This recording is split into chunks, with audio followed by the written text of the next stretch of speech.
आप देख रहे हैं आपका अपना YouTube चैनल जीके क्लासेज 1972 और मैं आपके लिए लेकर आया हूं असिस्टेंट प्रोफेसर वैकेंसी से जुड़ी हुई लेटेस्ट अपडेट। अगर आप चैनल पर नए हैं तो चैनल को सब्सक्राइब जरूर कीजिएगा, क्योंकि इसी प्रकार की अपडेट मैं हमेशा आपके लिए लेकर के आता हूं। चलिए वीडियो की शुरुआत करते हैं।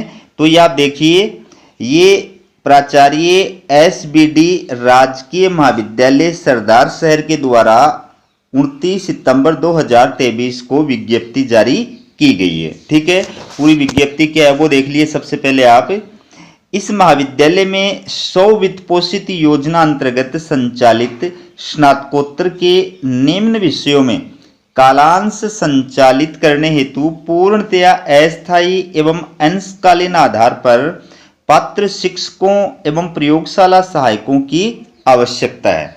तो ये अलग अलग सब्जेक्ट हैं, आप देख सकते हैं। रसायन शास्त्र, भौतिक शास्त्र, वनस्पति शास्त्र, प्राणी शास्त्र, जेनोलॉजी, भूगोल, राजनीति शास्त्र और लोक प्रशासन। ठीक है, फिर देखिए, इच्छुक अभ्यर्थी दिनांक 5/10/2023 को अपराह्न 1:30 बजे तक आवेदन एवं योग्यता व अनुभव के मूल दस्तावेज मैं छाया प्रति के साथ साक्षात्कार हेतु प्राचार्य कक्ष में उपस्थित होंगे।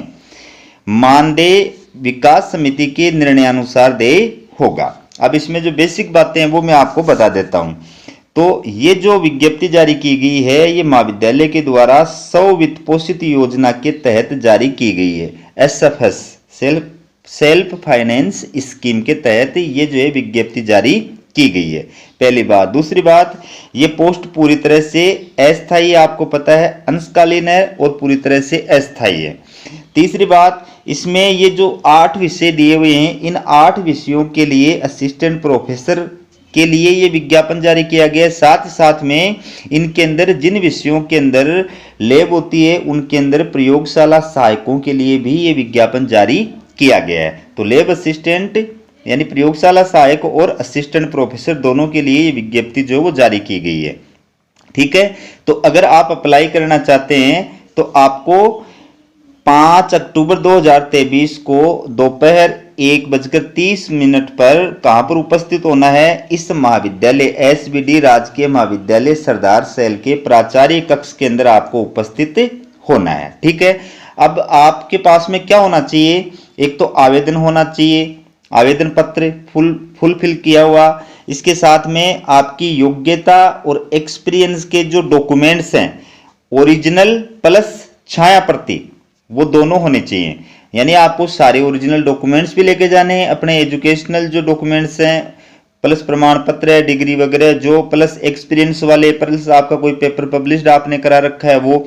तो एक तो ओरिजिनल लेके जाना है, साथ ही उनकी फोटोकॉपी जो है वो सेल्फ अटेस्टेड करके आपको लेकर के जानी है, आवेदन फॉर्म के साथ लगा करके। ठीक है, अब इसमें सिलेक्शन जो होगा आपका वो साक्षात्कार के माध्यम से किया जाएगा। यानी आपका डॉक्यूमेंट्स वेरिफिकेशन किया जाएगा और वहां पर 2, 4, 5, 4 आपसे जो है सवाल जवाब किए जाएंगे। ठीक है, अब इसमें जो मानदेय दिया जाएगा आपको वो महाविद्यालय विकास समिति के निर्णयानुसार प्रदान किया जाएगा। ठीक है, महाविद्यालय विकास समिति के द्वारा ही आपको निर्धारित जो मानदेय है वो प्रदान किया जाएगा। अप्लाई कौन कर सकता है इसके अंदर वो देखिए आप। तो इसमें अप्लाई करने के लिए जो योग्यता है वो आप देख सकते हैं। मैं आपको बता देता हूं कि किसी भी मान्यता प्राप्त विश्वविद्यालय से आपके पास में क्या होनी चाहिए? PG की डिग्री होनी चाहिए 55% मार्क्स के साथ में। पहली बात, जिस विषय में आप अप्लाई कर रहे हैं उस विषय में या उससे संबद्ध विषय में आपके पास में PG की डिग्री होनी चाहिए, मास्टर डिग्री होनी चाहिए और उसमें कम से कम 55% मार्क्स आपके होने चाहिए। अब इसके साथ साथ में क्या होना चाहिए? विश्वविद्यालय अनुदान आयोग यानी UGC या CSIR के द्वारा जो राष्ट्रीय पात्रता परीक्षा आयोजित की जाती है नेट, वो आप क्वालिफाइड होने चाहिए। अगर आप नेट क्वालिफाइड नहीं है तो जो स्टेट पात्रता परीक्षा होती है सेट या स्लेट, वो आप क्वालिफाइड होने चाहिए।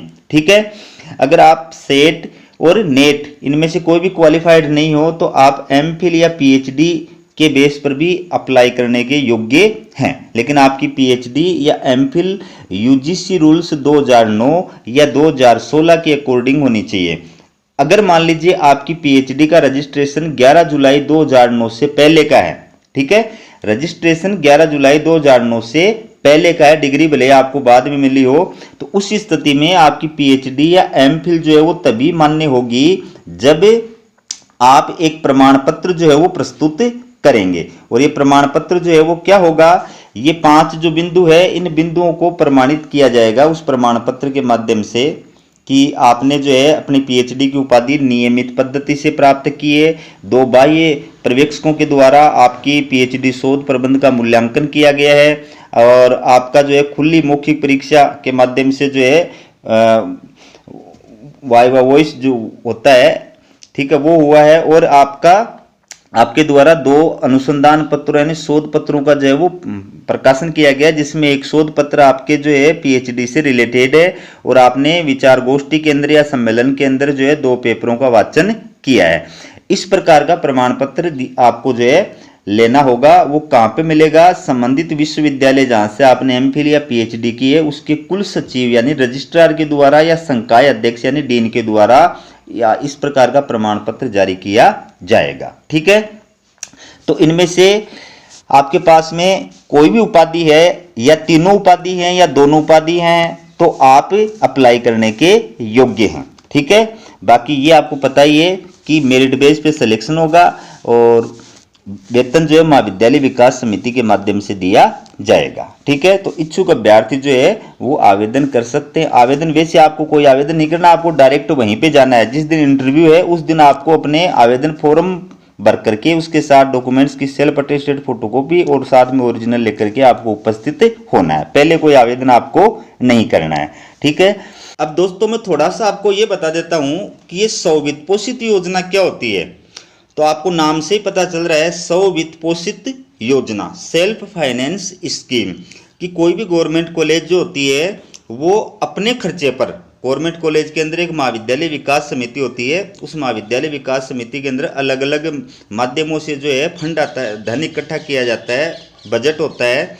तो उस बजट से वो क्या कर सकती है, अपने यहाँ कोई भी सब्जेक्ट जो है वो चला सकती है। आयुक्तालय के द्वारा जिस सब्जेक्ट को चलाने के लिए मान्यता प्रदान की जाती है उसमें तो जो है बजट सरकार के द्वारा प्रदान किया जाता है, खर्चा जो है वो सरकार के द्वारा प्रदान किया जाता है। लेकिन कॉलेज अपने लेवल पर अगर कोई सब्जेक्ट चलाना चाहती है तो उसका पूरा खर्चा उसको खुद को वहन करना पड़ता है। मान्यता उसको यूनिवर्सिटी से लेनी पड़ती है लेकिन उसका खर्चा जो है वो खुद को वहन करना पड़ता है। तो महाविद्यालय विकास समिति जो होती है वो जब कोई इस प्रकार का सब्जेक्ट के अंदर चलाती है या कोई विषय जो इस योजना के तहत संचालित करती है तो उसमें छात्रों की जो फीस होती है उस फीस से जो खर्चा वगैरह होता है उसको निकालने का कार्य किया जाता है। छात्रों से प्राप्त फीस से ही जो गेस्ट फैकल्टी टीचर होते हैं, शिक्षक होते हैं, उनको वेतन का भुगतान किया जाता है और अन्य खर्चे जो है वो निकाले जाते हैं, ठीक है।